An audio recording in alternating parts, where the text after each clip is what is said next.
Hi, I'd like to welcome everybody to our webinar today.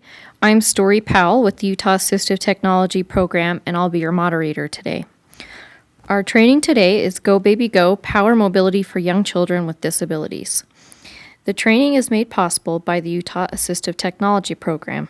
You can learn more about our services online at www.uatpat.org. And you can also follow us on Twitter and Facebook, and you can also access our previous webinars on our YouTube channel, which is linked to our website.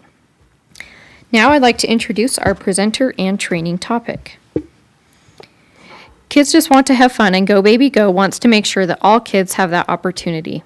Launched in 2006 by pediatric researcher and designer Cole Galloway, GoBabyGo collaborates with engineers and fashion designers, parents and grandparents to provide mobility to kids who have trouble moving on their own.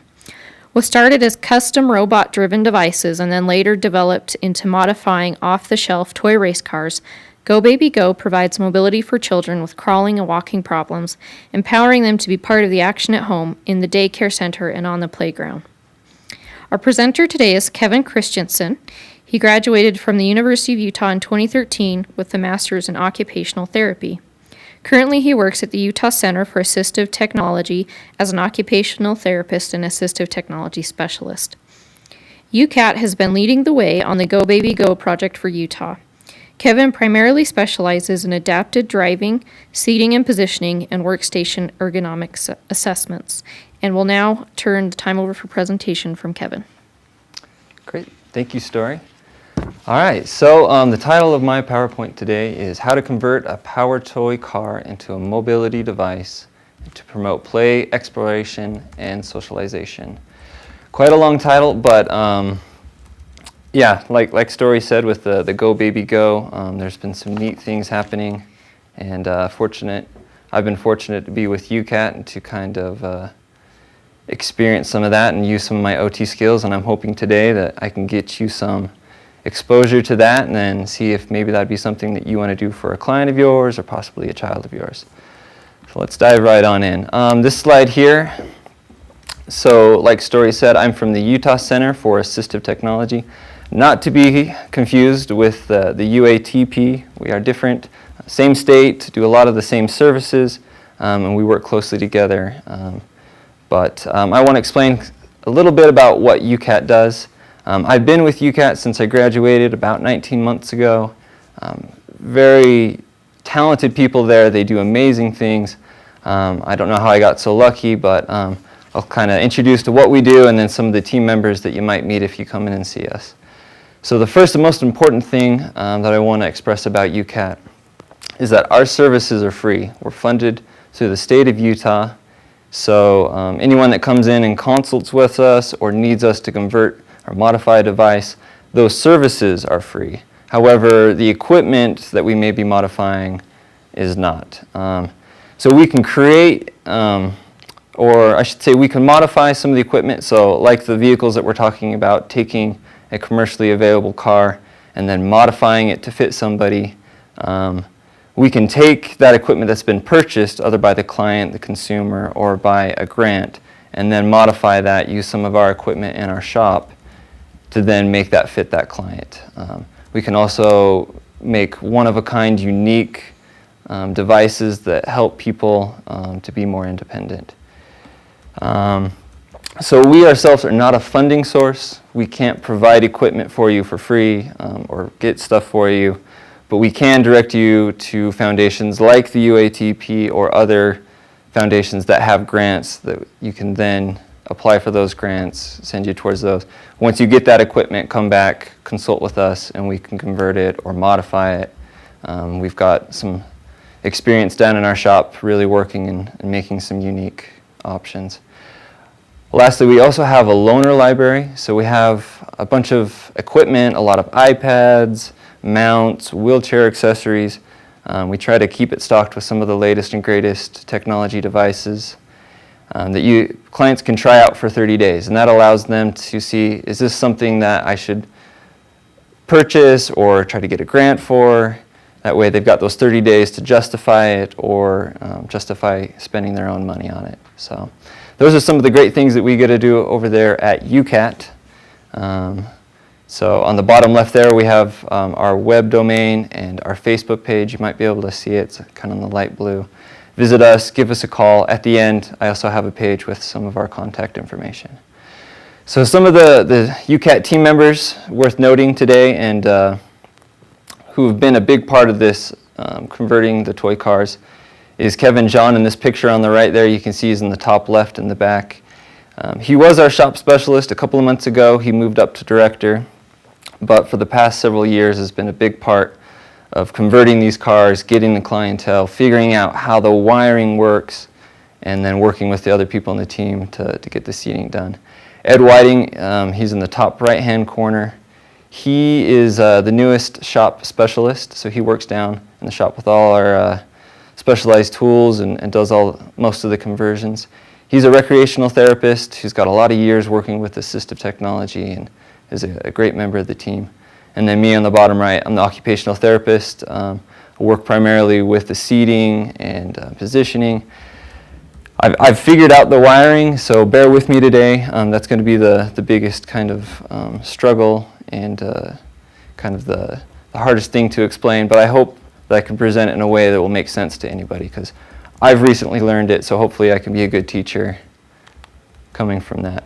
Story mentioned the GoBabyGo project, so she mentioned Dr. James Galloway at the University of Delaware, who started this project. The great idea of using commercially available products such as these toy cars and promoting mobility in these children, promoting peer interaction, being able to get out and explore their environment, which are very important therapeutic and learning milestones for these children. And you think some of these children with mobility issues, they don't get that same mobility and ability to explore and really experience their environment.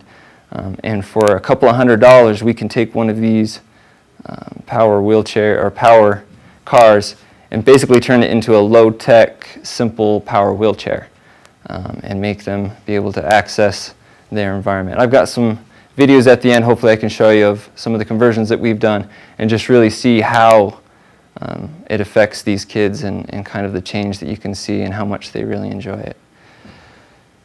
And back on there, so there's that contact. I really suggest going and visiting their Facebook page, their web domain. They've got some great resources along with ours about converting these cars, see how they've done their seating and positioning. There's lots that's out there. So let's start looking at what are the things that so when I'm saying adapted car or converted toy car, what are the things that we're really talking about? So the primary adaptations that we make to our vehicles for our clients is making it switch accessible. So you see this picture on the right. This is actually my little boy. He's about 6 to 7 months old in that picture, so really young, and typically wouldn't fit in that car because of the seating, and wouldn't have really at that age the ability to probably understand using the foot pedal. And so what we've done is we've made it switch accessible, which means I can take any switch that's available from the internet or an AT store, plug it in, and then put that switch anywhere in the car.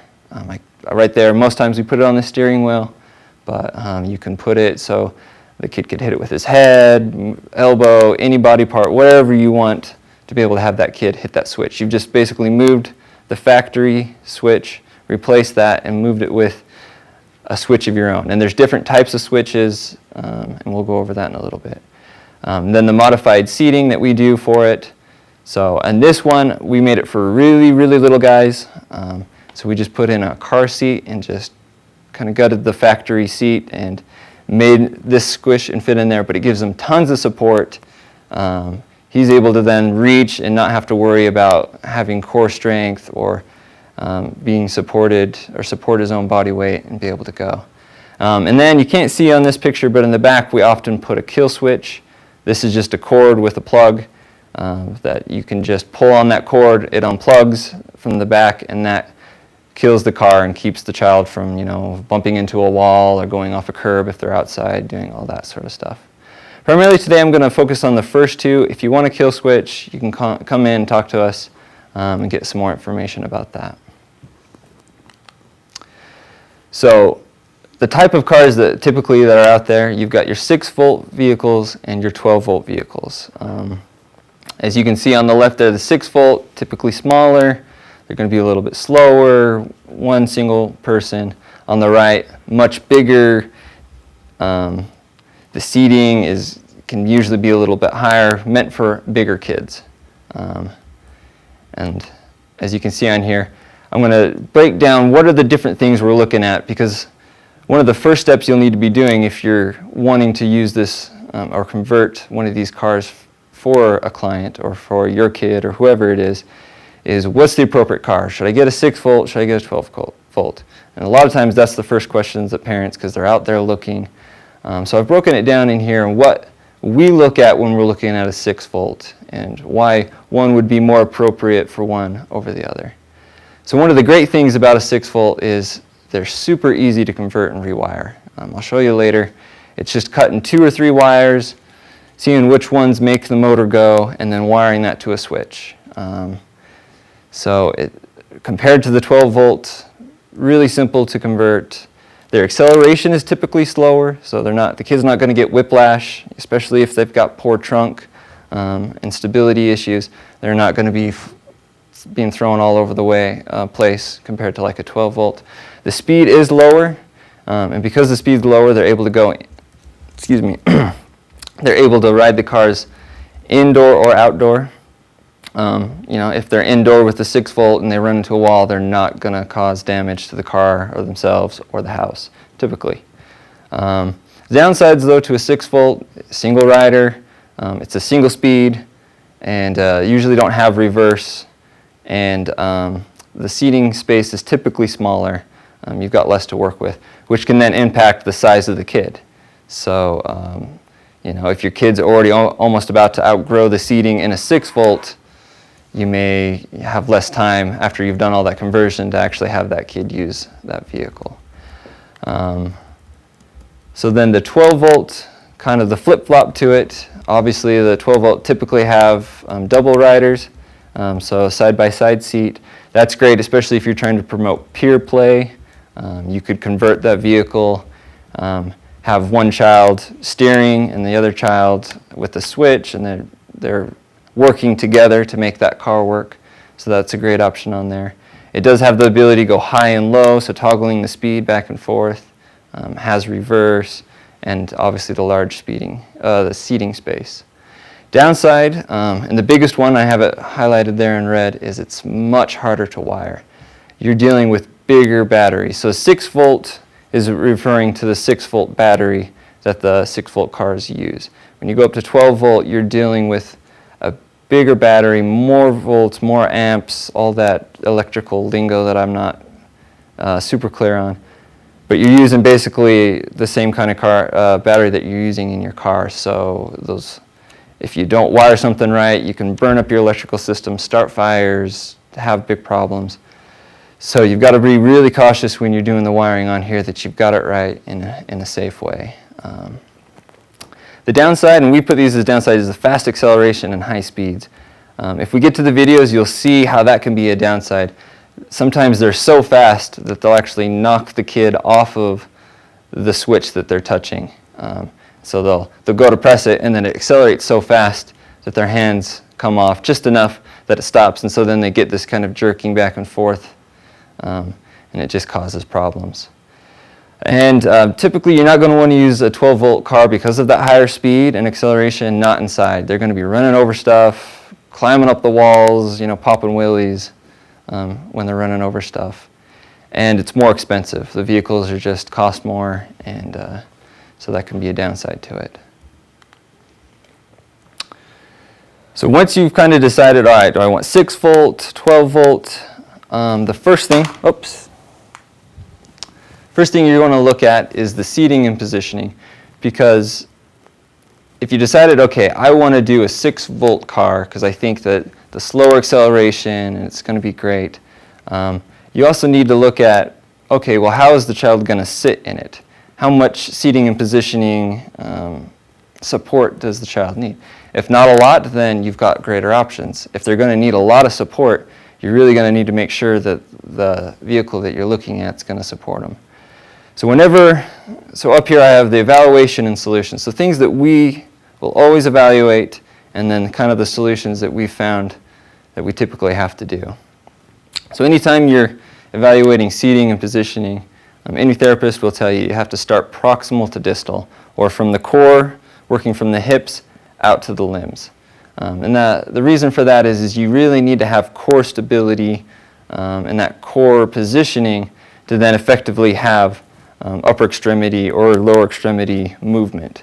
If you neglect the hips and kind of get sloppy down there and are a little bit weaker, everything out from your body is going to be much more difficult.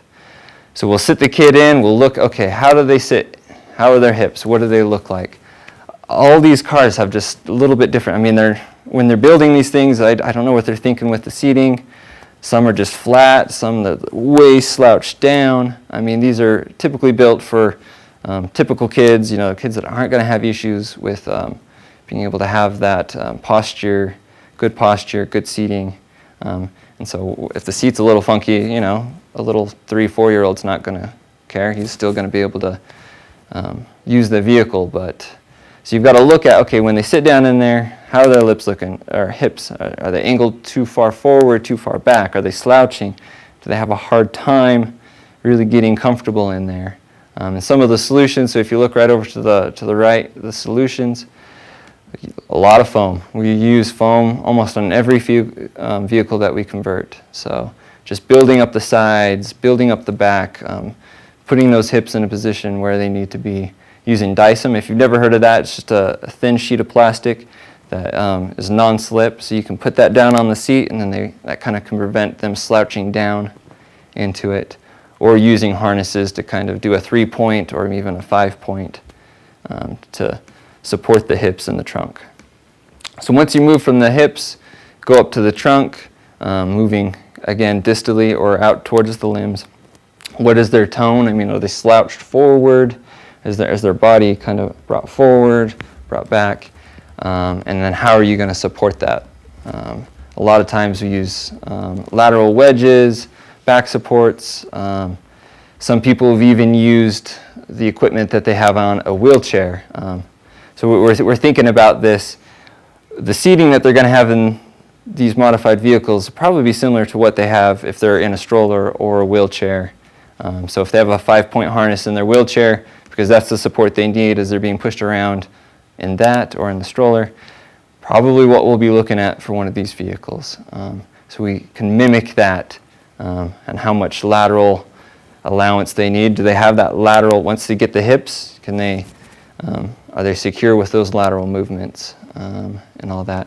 Then we'll look at the head, what's the positioning of that? Oh, I shouldn't be bumping that, sorry guys. And then finally, look at the limbs. Do they need support? Can they reach out, touch the button?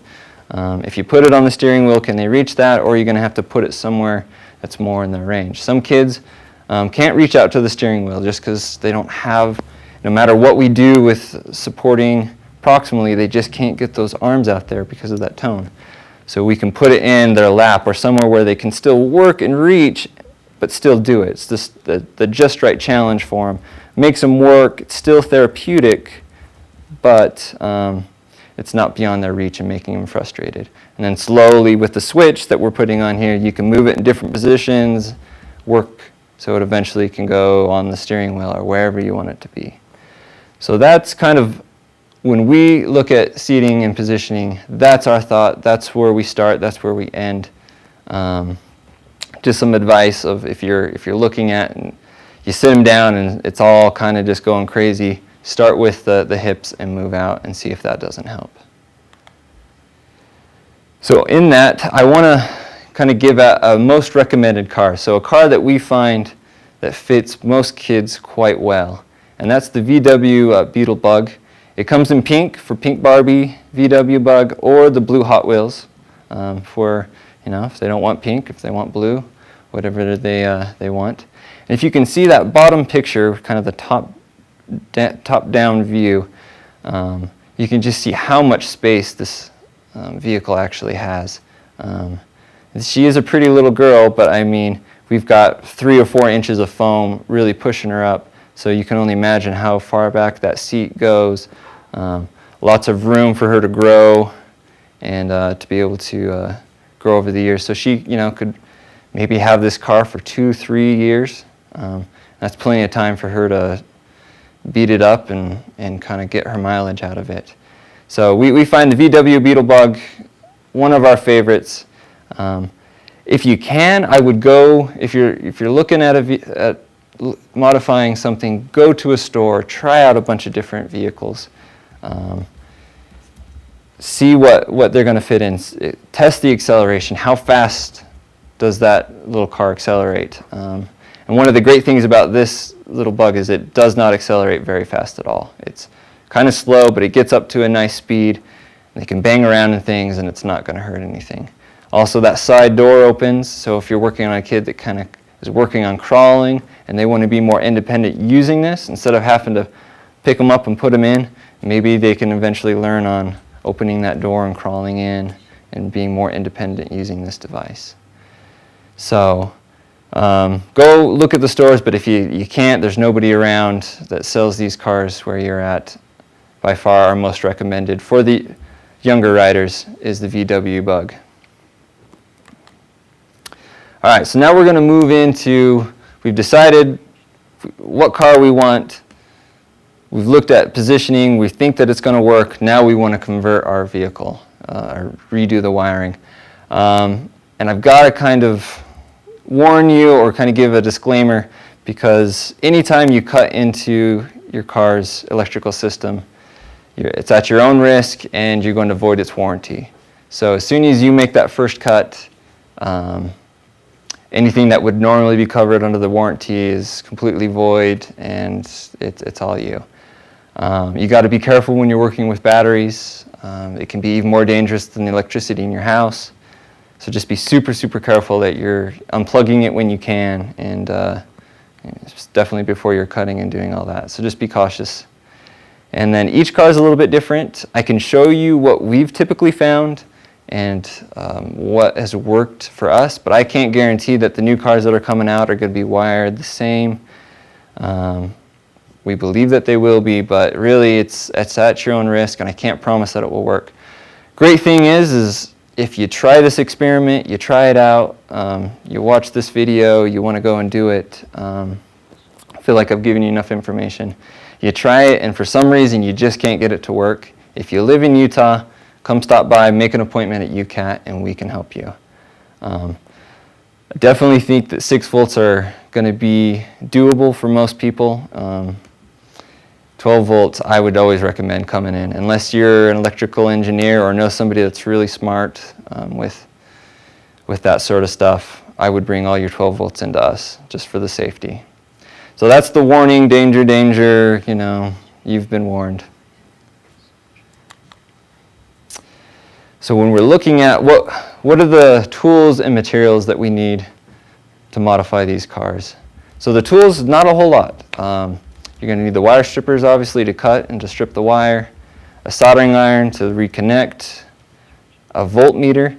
It's not absolutely necessary. It's kind of nice. Makes things easier, but I mean, that's not, you could still do it without a voltmeter. Screwdriver to unscrew. You're going to have to take the seats off, all the little compartments, and then a drill for wherever you want to put your jack. So that's pretty much it for the tools. Material, same, it's a pretty small list.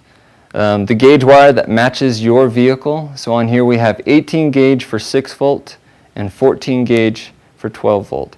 It's absolutely imperative that you use 14 gauge wire for the 12 volt. So I'm not a wiring expert, but so the 18 gauge is actually smaller than the 14 gauge. That doesn't make sense to me, but that's how it is. So the 14 gauge is bigger, and you need that bigger wire or bigger gauge wire for the 12 volt vehicles. Otherwise, if you use, say you got mixed up and you use the 18 gauge wire in that 12 volt system, that battery is going to fry up those wires. You're going to start a fire, cause issues. So once again, those 12 volts are tricky. You got to be using the right wire. Otherwise, you could burn your car down and cause some issues. So, anyways, yeah, delightful, right? Let's start. So next we have heat shrink.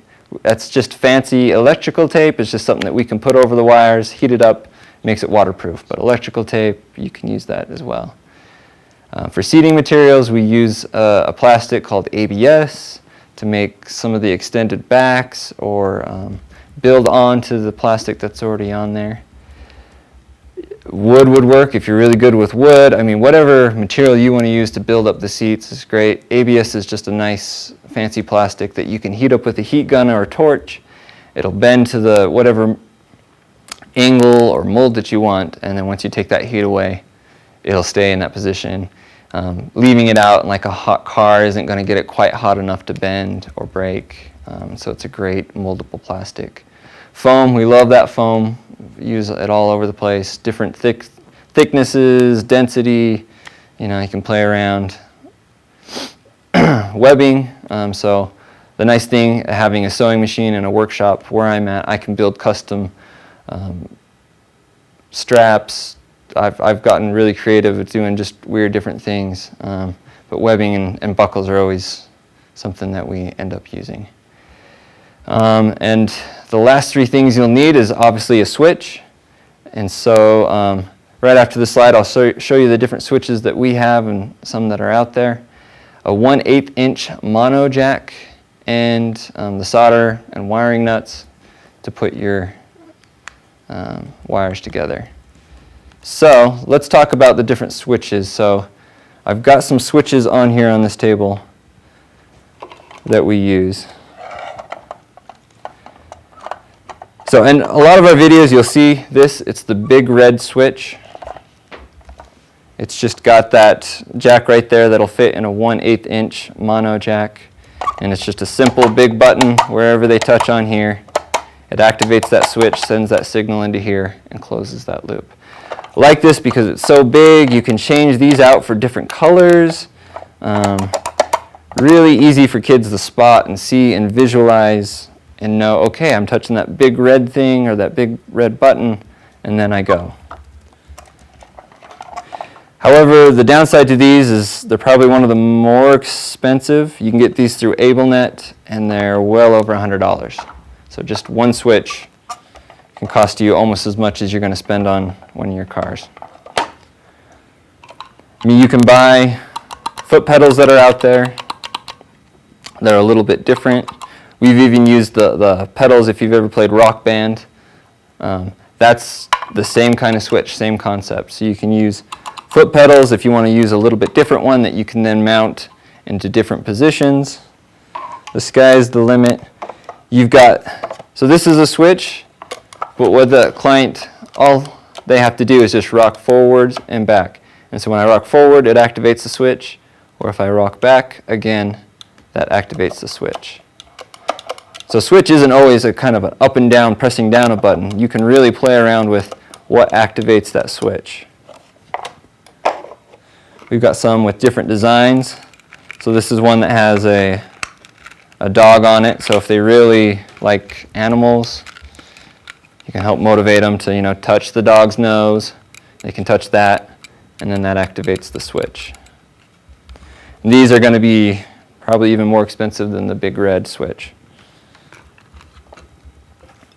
If sensory-wise, if they like soft things or different kind of textures, you can get different types of switches. And so this is just a little soft cushion that whenever I grab it, it activates that switch in there. So I don't even really have to grab it that hard. So this would be great for a kid. You just put it in his lap, and then when he picks it up, he goes.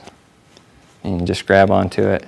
They even sell these where it's one of those like little, I'm sure you've seen those balls with the little tiny strings on them, little spikes that are really stretchy. They make those where if you pull those little stretchy things, little spikes, it activates the switch. This one's a bite switch, or you can even just hit it with your hand like that, and then that activates a switch. So there's tons of switches that are out there. This is just a small sample of some of the ones that we have used. You can just look on Amazon, AbleNet, AbleMart. You can see they're out there. Don't be so surprised They're very expensive. You know, anything with adaptive or assistive technology tends to be, unfortunately. So those are the switches. For today, we're just going to be using a small, where did I put that switch? Just small little black switch right here that we can put Velcro on, and then put the other side of the Velcro and put that anywhere we want on the car. So once we have our materials, let's talk about what type of switches. So we looked at what are the different type of switch interfaces or switches that you can commercially buy, but within these there are different types of switches that do different things when it comes to the electrical system. And this is where it can get a little bit complicated. I hope that I put it in a simple enough way that you can grasp it enough to do the conversion on your own. So how a switch works. So a switch that we just talked about, it just controls the openness or closeness of an electrical circuit. So right down here in the bottom right, we can see, I'll get my pin out here. Here's an electrical circuit. So that goes around, that current's going around, going to the battery, the gears, and then when it gets to this point, that's the switch. And you'll see this little animation. So when this is open, that little drawbridge, I don't know why it's not moving, that drawbridge will be up. And then the circuit is open, meaning that the current is not flowing around, the gears wouldn't be moving, whatever you're trying to activate will not activate. The closeness, when you close that loop, like it is now with that little drawbridge down, now the wires are connected, that flow goes around from battery all the way back around to the battery, and then the gears or whatever you're trying to power then has power and it moves. So the switch will either interrupt, open that, make everything stop, that loop close, or close it down and make it go. And they do that in different ways. So if you look on there, there's a momentary switch. So that's the types of switches that we use with these vehicles for the most part. As long as I'm holding down that switch, that little drawbridge goes down and the circuit's connected, everything has power. But as soon as I let go, that current is broken, the vehicle stops. We typically like to use these because it's immediate feedback. The child understands, oh, as long as I'm hitting this big red button, I'm moving, and that's what I want to do. And when I let go, I stop. Well, if I want to keep going, I hit the button. So it's given that immediate feedback, teaching them, okay, cause and effect. I hit it, I go. I want to go, I hit it. But there are other types of switches that are out there that are used for different things. So like a maintained switch, that's something that, like a light switch. You flip it to 1, you flip it up, it stays on. You don't have to hit it or keep it held down. Hit it down, it turns off. So it'll kind of maintain either being open or closed, whatever you're programming that switch to do, and you just have to hit it once and it will go. The latching, similar, you hit it, it'll stay, hit it again, and it will stop. But for these vehicles and for what we typically use, it's the momentary switch. And with these wires, they can be wired to be normally open or normally closed. So this is important to know because when it's wired to be normally open, that means as long as that switch is not pressed, normally the wires are up and that gate right there is up. And the circuit's broken, that loop isn't going. Normally open means it's open, it's not, the loop isn't completed until I then activate the switch, and then once I activate the switch, or push to make as I have there in the definition, it closes the loop and makes the power go. Now you can do the exact opposite with these switches and wire it so they're normally closed, meaning as soon as I plug the switch in, that loop is completed, and then what I have to do is press that switch to turn it off. Well, you think, well, why would you ever want to do that? Well, what they're doing now is that they're getting these power four-wheelers these little tiny four-wheel cars. They're having kids sit on the seat and putting the switch in the seat. So when they're sitting down, it's activating that switch and closing the circuit so the car's not moving. So if the kid wants to move, they have to get off that switch. They have to stop pressing the switch. So what they'll do is they'll force them to stand up, get off the switch, and then the car will go. So they're motivating the child in a therapeutic way to use their legs to kind of get up and stand while doing it in a fun way. So it's kind of a unique thing, and I'll show you how that works on there. But primarily, we're going to be looking at normally open wiring systems on there. Hopefully, you're not all, glazed over, and that makes a little bit of sense. And hopefully, it will more as we go into the wiring in here. But again, the most important thing that we're looking at here is closing this loop, keeping it open and disconnected until we use that switch to close it and make the car go. And those of you that know wiring and are electrical savvy, you're probably laughing at me because I just explained it in a weird way. But hopefully it's good enough. So this is a diagram of what a 6-volt vehicle looks like from the factory. Kind of a crude diagram, but I just wanted to make it easy looking before I show you the pictures on there. So you'll start here with the battery, move up and around, go to the motors, go out the motors, down here to the factory foot pedal, come in here, and then the normally open. So normally open, that bridge, that gate is open and it's not connected, and it goes up to here. So again, just this big loop that goes around and around, and right here is the point where it's disconnected. These cars will come with their own factory switch that you use right in here. When you press that down, when you press that pedal down, that then closes the drawbridge right there, closes the circuit, makes the car go. So this is a picture, and I've labeled it right here. Again, starting with the battery, come up here. This one goes all the way up, loops around here. And then from the other side of the battery, up and around to the motors. Then follow that red wire, it's kind of hard to see, up and right through here. And then right here, we've already taken out the switch, but this spot right here is where that switch would be. So what you're going to do with these vehicles is you're going to open up the switch, the little foot pedal that they have on there, and then cut the 2 wires. Sometimes they have 3 wires. Don't freak out. That's not a problem if they have 3 wires in here. And I'll show you why that doesn't matter. So then that switch that they had right here was what was controlling when this whole loop was completed and when it was not. So we want to cut into that and add our own switches and make it adaptable to any of these different switches that we want to use. So back to this diagram, here's how we do it. So here's the foot pedal that it comes with. You're going to cut it right here. Cut it, you can cut it right down here, wherever you want to do, and then just remove that foot pedal. Take it away, and then use these same wires to then come up, and you're going to wire them into a 1/8 inch mono jack.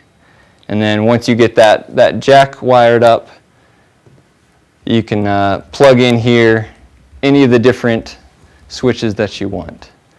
And so how do you know which, say if your car had 3 wires coming out from the foot pedal here, say it had the normally closed coming out as well.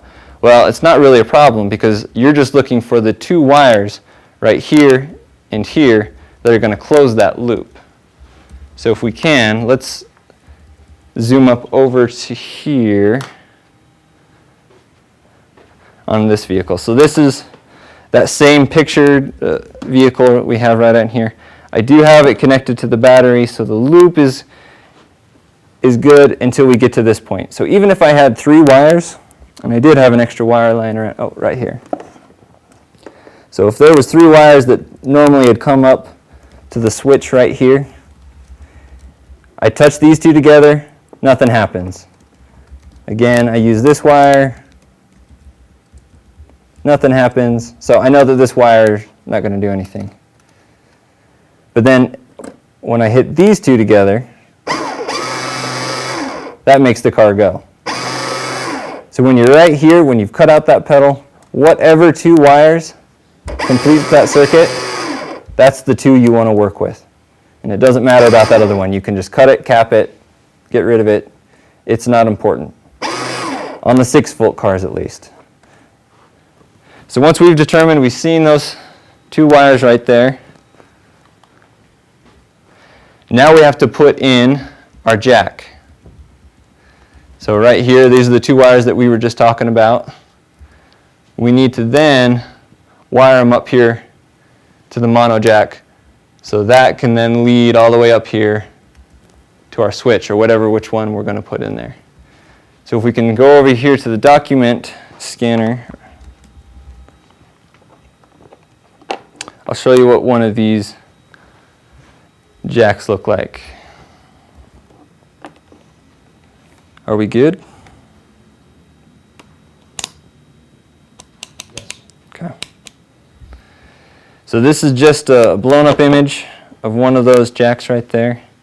You can see there's 3 little pins right here, right there, there, and on that other side. And then right here is just kind of a post for when you plug it in, that helps keep it in. So you're not going to wire to this, it's just going to be dealing with those 3 posts right there and knowing which one to wire up to. So this is where we use our voltmeter, because we want to know, when I touch 2 of these, which one is going to complete the circuit and which 2 are not going to complete the circuit. Because if we wire our 2 wires in here into 2 that complete the circuit, then our switch doesn't matter. Then the loop is complete and our switch isn't interrupting it. So what I'll do with the wire tester is I'll plug one in here to that left post, and then I'll plug one in, I'll test these 2. I don't know if you can hear that, but my voltmeter is now telling me, by making a noise, all right, these complete a circuit. So I know I don't want to wire on these 2, because if I did that, I wouldn't be able to interrupt it or use the switch.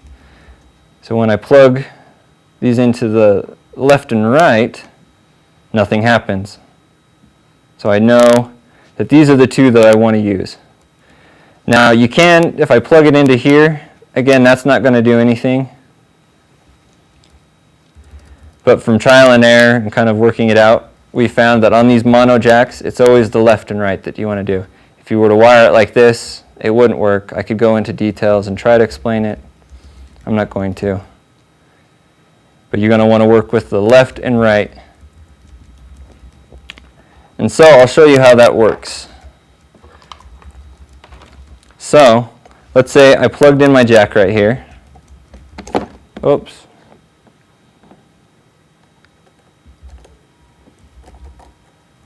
Sorry about that.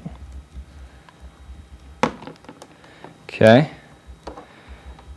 That shouldn't, just plugging it in shouldn't complete that circuit. Shouldn't, but it sounds like it is, right? So I got to plug it in all the way.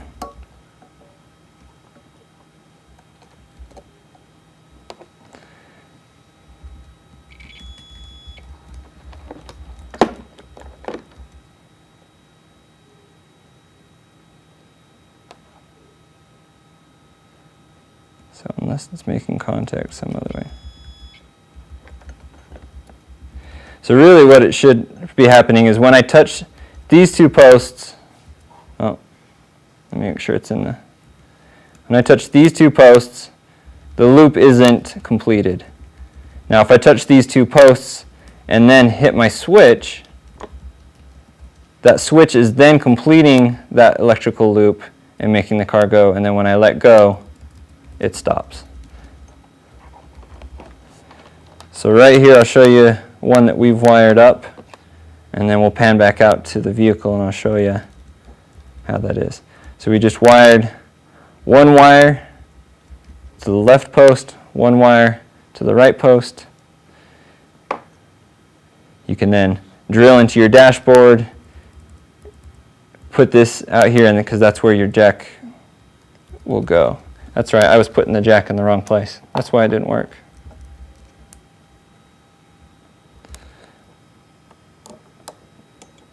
Hopefully I'm not losing you here, guys. So now that's how the jack's supposed to go. So like my dashboard's right here, I got this post coming out. I put my voltmeter on there. Even though it's plugged in, it's not completing the circuit. But as soon as I hit my switch and have both of these on there, then it's complete. So let's go back over to the car and I'll show you what it looks like on there. Let me get this.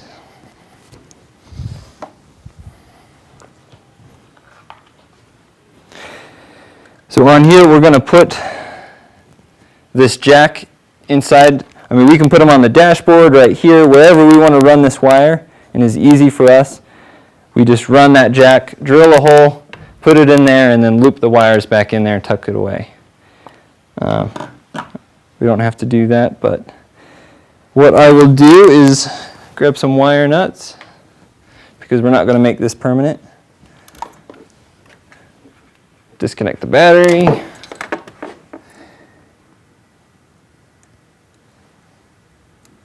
If I put these on here, I'm wiring one to one side, the other to the next, and those are going to those two sides and that jack.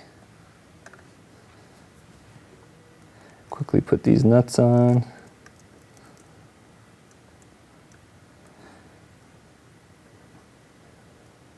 Before I came to UCAT, I did a lot of sprinkler systems, so I'd only ever learned how to do wiring nuts and duct tape, or electrical tape, so I'm learning to do the soldering.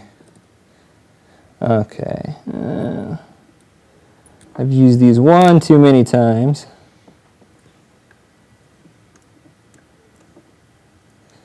So those are making contact, and I'll just make them work. So I put that where I want it, drill the hole so it fits, plug in whichever switch I want to use. We'll pretend that these are wired up, have the wire nuts on. I can do more than pretend, I'll try to get that. There we go. Plug back in the battery. And now if you did it right, you got the right one to each post, your car should go. If it doesn't, odds are you've switched these up. Just break them off, get the solder off, and switch them on that post. But really, you're just completing the loop with those two right there.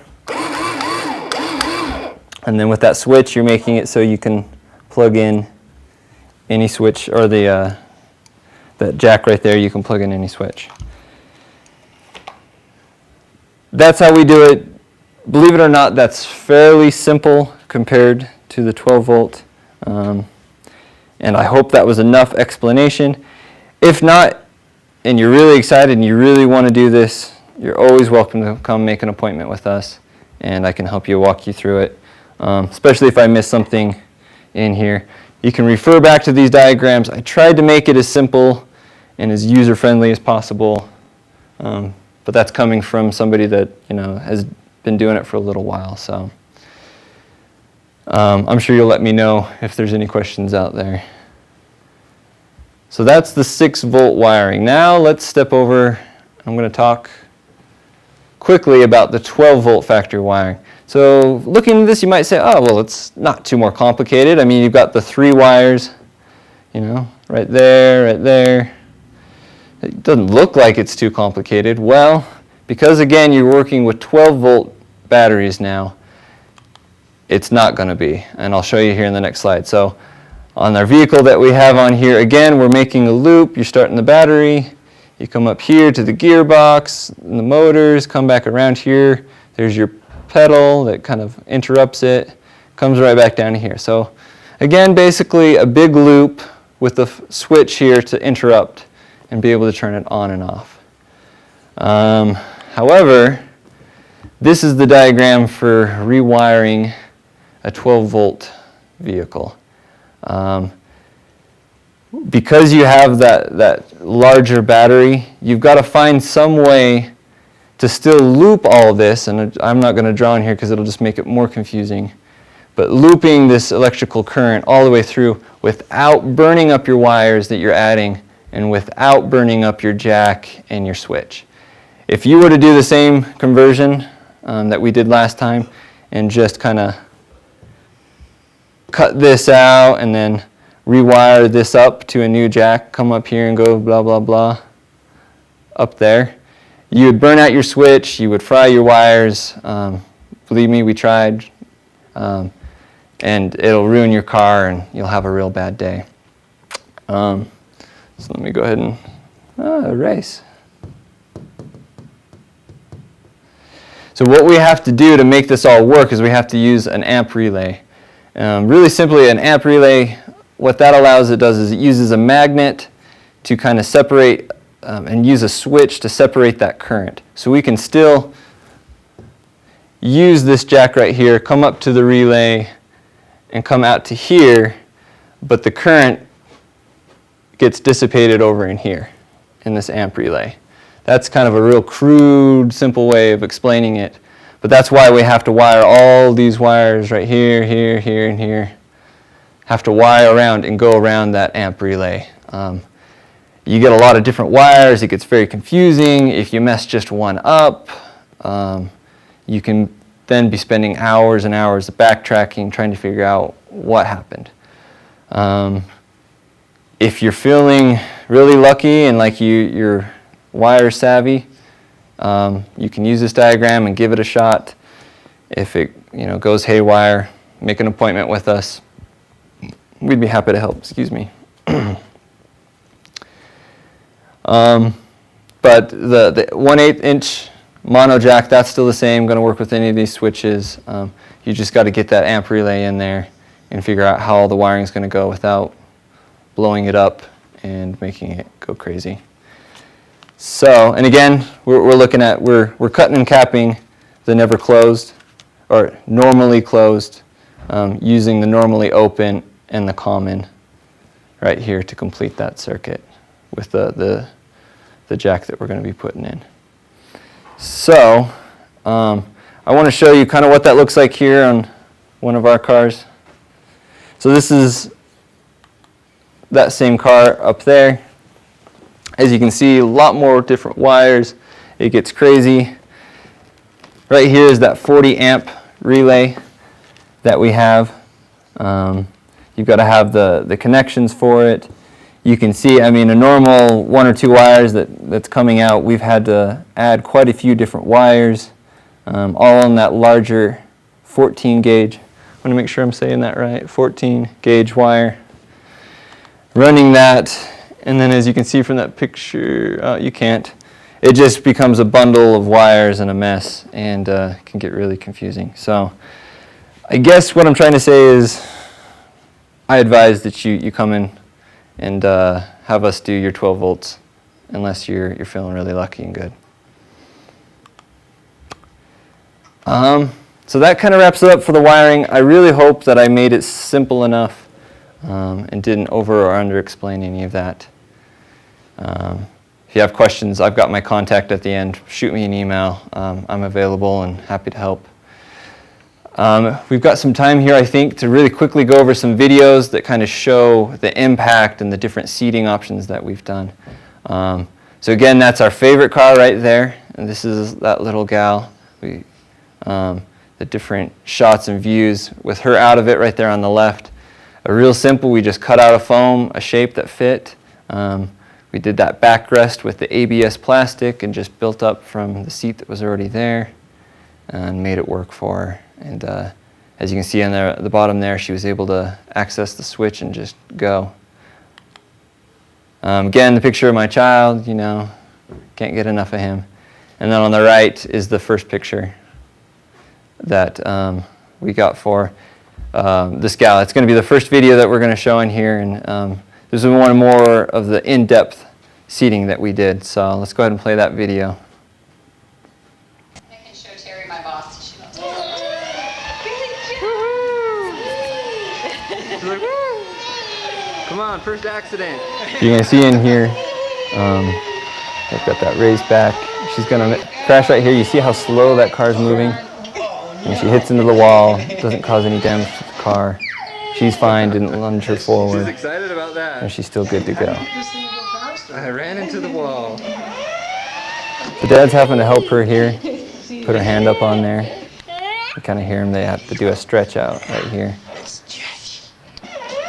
But that's where they're trying to challenge her to be able to get those hands out there and to be able to do it on her own. But we still want her to be successful. And this is her first time in the car. And hopefully you can hear her laughing and giggling. She just has so much fun. She'll crash here again. So we're always very excited, you know, their first accident, their first really exploring and bumping, getting that sensation of, oh, I'm bumping around into things. I caused that. I caused myself to hit into there. Yeah, he's right And then, you know, whether they keep doing that or learn and stop doing that, it's all good learning from them. So, I mean, bumping into the walls, that's exactly what you're supposed to do. So yeah, I mean, you see her, she's just scraping along the wall. It's not causing any damage. She might be scuffing up the car, but I mean, we want these cars to be driven and just beating around. It's not going to cause any permanent damage to the car. So crash here one more time, and then we'll move on to the next video. She just loves it so much. It was such a cute little girl. He's laughing. All right, take your hand off. Let's turn you around. Okay, let's go to the next. Really likes it. It's so funny.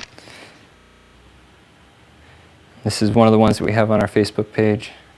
Funny is This is an example. This is a 6-volt car. It's one of the more expensive. It's like a Porsche model. And I liked this video because it showed this kid. I mean, this is his first time in. Really bright kid. But you see it in his face, and later on in the video, he really understands that, hey, I can use this to get to go where I want to go. And then you actually see him. He'll go for a little bit, go around a corner, and then look around a corner. Look, see what's there. And really just start using it to do mobility, socialize with his parents. It's just a great video. It gets so exciting. There you go. You got it. That's what it took. Come here. Come on. We're using a smaller switch with him. He didn't need a big red. And then that strap, that is a 5-point harness. We didn't want to do a backrest for him. He didn't really need it, but we wanted to match what he was using, which is a 5-point harness. So you kind of see those straps are pulling down a little bit on him. I mean, some of these projects, they don't look pretty, but it ended up working for him, and he's been able to grow with this car. Driving. You're doing it. He's like, I know. He's like, I did that, and I know I did it. I'm playing with you guys. Oh no. No, You found the wire. pull the wire. No. It's Push the red button. Push the red button. Yeah, I think that's Dad encouraging him to figure it out on here. a new concept. So don't get discouraged. I mean, these are kind of the best of the best. A lot of times the kids get in the car and they're terrified. They're not all this great right off the bat. But eventually they get used to it and get comfortable using it. I got this. So you see him here just Totally got this. crashing around. Yay! Good job. It's a good thing socially too. Get him. Bump into him. Yeah! Woo! His first accident in a Porsche. All right, let's move on to the next. Two more videos real quick. So this is a 12 volt, and you're going to see just how much faster this vehicle is. Again, with this kid, just extended back rest, and then a single strap. So you're seeing that kind of that jerking, just how fast that 12 volt accelerates. And this is in that low gear, so this can go even faster. And we're trying to kick the wheels and keep them straight because we're not doing this outside like we should. But you can just see the smile on this kid's face. He is so excited. Yeah, you can get out of hand real quick. So that's when the kill switch on the cord in the back comes in handy. You can just yank that and the car dies. Drive him out to the car. Yeah, so he's still, he wants to go. He wants to keep going. We're toying around with air and he decides, hey, I'm done with it, let's go. We have to eventually just pull the switch. But yeah. All right, and then one more 12. So I told you earlier, test them out. This is a 6-volt car. It's one of the more expensive, but it has fast acceleration. It rides more like a 12-volt car. It's got that one seat, but a bigger seating option. But you kind of see how maybe this, well, we found out, we converted this car, Mom had just brought it in to us. We didn't have any input on the type of car. And months later she came back and it just wasn't working out. The kid's so small that when he hits this button, you'll see it just So cute. knocks his hand off. He doesn't have the ability quite yet to keep using it. But it's nice. I mean, the door opens. You can see he's all about opening it up, getting in. Closing the door. We just did the one strap. Close the door so I can. And you saw there, John was just putting some Velcro, or Kevin John was putting Velcro on.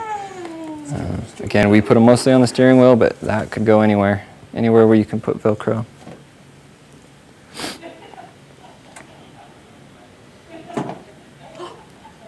First So yeah, little. I think he just touched it and it almost scares him. And when you get that fast acceleration, it almost just turns them off from it real quick.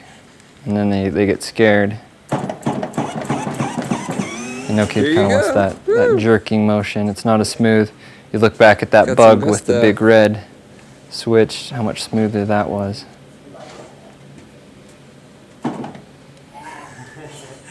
There you go. So- More power. He eventually gets it. He That kind of switch is just cups smaller that than the switch one in his hand in the and, other and vehicle, takes it so- and goes with it. But I think we're good. I appreciate joining this webinar, and hopefully, if anything else, So- made you aware of these type of vehicles, the conversions, what you're going to do. Yeah, see, he's going to have his crash, but that fast acceleration just makes it almost No, that's my favorite not part. appropriate for inside. It's going to cause some issues. But hopefully we made you aware of UCAT, the services that we provide. If you're feeling like you got enough explanation, maybe you want to do a 6-volt conversion on your own. If not, our services, again, are free. So any consultation or our expertise is free, and we'd be more than happy to help. So thanks for joining, and I appreciate it. Oh, at the end here, this is my contact. So for UCAT, that's our website that you can go to or find us on Facebook. And it'll have to be the Utah Center for Assistive Technology. If you just Google UCAT or look us up on Facebook under UCAT, it's not going to be the same one. There's a school here in Utah that uses those. Our address, and then again the GoBabyGo. And we want to thank the UATP program for allowing us to do this. They've been right along on board with these toy conversions and really making a lot of positive change for these kids. So I want to thank them for this opportunity and for all that they've done for us at UCAT. Thanks. Okay, we appreciate Kevin Christensen from UCAT coming to talk to us today about GoBabyGo. I'd like to remind you to take the evaluation, and that link is on the bottom of the AggieCast page titled UATP Survey. You can leave ideas for future trainings here or other questions you may have for our program. This training will be archived online after it's closed captioned. I'll put it on our YouTube channel, which again you can access from our website. And DVDs will also be available, and I will send an email out when those are ready, and you can request those. The other thing I'd like to mention is our upcoming training will be December 10th, and that is going to be with Everett Bacon. He's part of the Utah chapter of the National Federation of the Blind, as well as a technology specialist for the Utah Division of Services for the Blind and Visually Impaired. And he'll be talking about apps for blind users on mobile devices. And if you have any questions about our funding services for the GoBabyGo projects, you can look that up on our website, and that's uatf.org. Thank you for attending, and we'll see you next time.